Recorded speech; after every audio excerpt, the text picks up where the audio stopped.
ওমর রাদিয়াল্লাহু তাআলা তিনি একদিন কাবার দিকে তাকাইলেন। আল্লাহ বলেন এই কাবার সম্মান যেমন একজন মানুষের মর্যাদায় কাবা শরীফ থেকেও হাজার গুণ দামি, বলেন সুবহানাল্লাহ।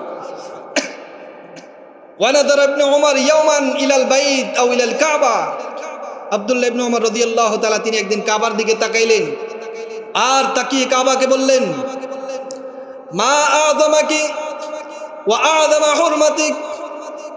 কাবা করকে ডাক দিয়ে আব্দুল্লাহ ইবনে ওমর রাদিয়াল্লাহু তাআলা তিনি বললেন, কাবা শরীফকে ডাক দিয়ে বললেন, তোমার অনেক মর্যাদা, আল্লাহ তোমাকে অনেক মর্যাদাবান বানিয়েছেন। জমিনের মধ্যে তোমার চাইতে দামি আর কোনো ঘর নেই, কিন্তু শুনে রাখো একজন মুমিনের দাম আল্লাহর কাছে তোমার চাইতে অনেক গুণ বেশি, বলেন সুবহানাল্লাহ। একজন মুমিনের দাম তোমার চাইতে অনেক বেশি।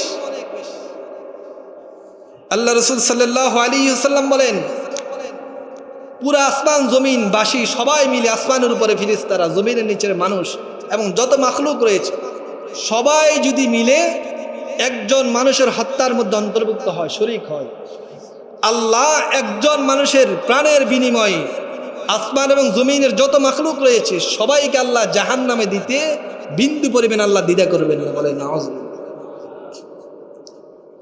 বিশ্বনবী সাল্লাল্লাহু আলাইহি ওয়াসাল্লাম বলেন, লাউ আন্না আহলাস সামাই ওয়া আহলাল আরদি ইশতারাকু ফি দামি মুমিনিন লা কাব্বাহুমুল্লাহু ফিন্নার।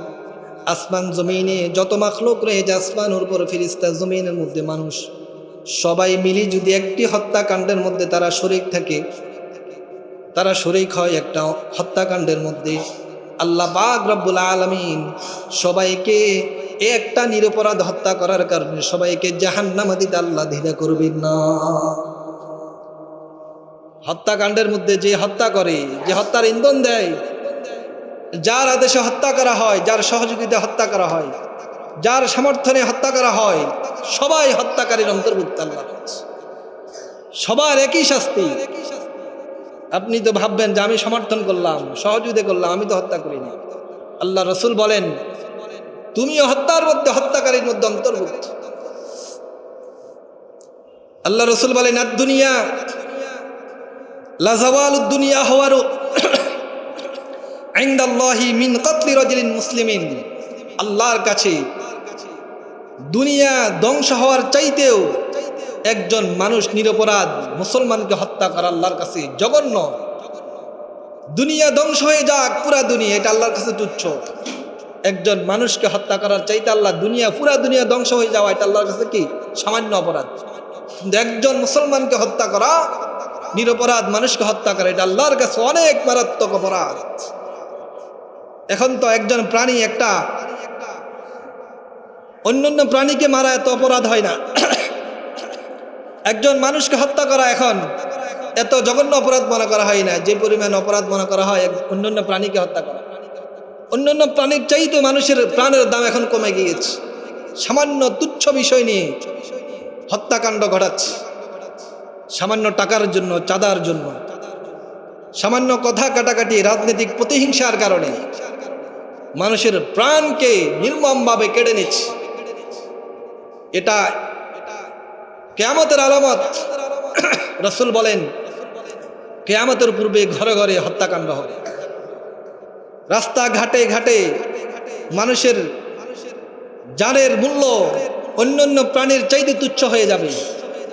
একসময় একটা মানুষ মারা গেলে মানুষ অবাক হয়ে যেত, পত্রিকায় আসছে একটা মানুষ অ্যাক্সিডেন্ট হয়ে মারা গেছে, কোনো কারণে মারা গেছে। কিন্তু এখন নিজের মহল্লায়, নিজের আশপাশ, নিজের সামনে মানুষ হত্যা করা হচ্ছে। এটাকে এই পরিমাণ অপরাধ মানা করা হয় না। আল্লাহ পাক রব্বুল আলামিন আমাদেরকে এই ধরনের জঘন্য অপরাধ থেকে আল্লাহ পাক রব্বুল আলামিন আমাদেরকে হেফাজত করে, সকল বলে আমিন। আপনাদের সামনে অনেক হাদিস এবং আয়াত নিয়ে আসছিলাম। আল্লাহ রাসূল বলেন আরেকটি হাদিস, কিয়ামতের দিন আল্লাহ পাক রব্বুল আলামিন সর্বপ্রথম হত্যার বিচার করবে। কিয়ামতের দিন আল্লাহ পাক রব্বুল আলামিন মানবাধিকার যে লঙ্ঘন করে তার বিচার আল্লাহ পাক রব্বুল আলামিন সর্বপ্রথম করবেন। আমরা তো জানি আউয়ালু মা ইউহাসাবু বিহিল আবদু ইয়াউমাল কিয়ামাতিস সালাহ, যে কিয়ামতের দিন সর্বপ্রথম আল্লাহ নামাজের হিসাব নেবেন। এটা হলো হুকুকুল্লাহ, একটি হলো আল্লাহর হক আর একটা হলো হুকুকুল ইবাদ। আল্লাহর হকের মধ্যে সবচাইতে প্রথম যেই জিনিসের হিসাব নেওয়া হবে সেটা হলো নামাজ। কিন্তু এমনি বাস্তবিকভাবে কিয়ামতের দিন সর্বপ্রথম হিসাব শুরু হবে হুকুকুল ইবাদ থেকে নিয়ে। আর হুকুকুল ইবাদের মধ্যে মানবাধিকার, মানুষ হত্যা নিয়ে আল্লাহ সর্বপ্রথম বিচার করবেন।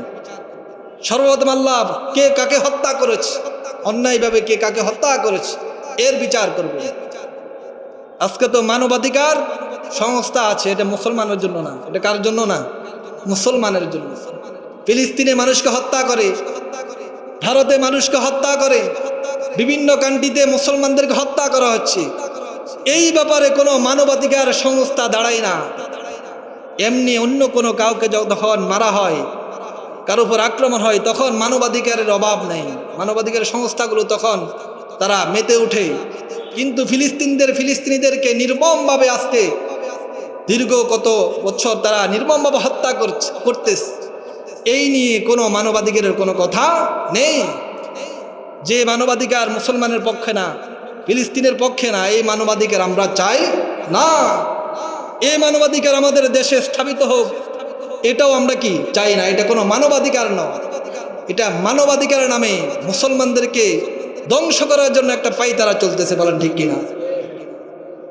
এই ধরনের কোনো মানবাধিকার সংস্থা বাংলাদেশ আমরা হতে দিব না।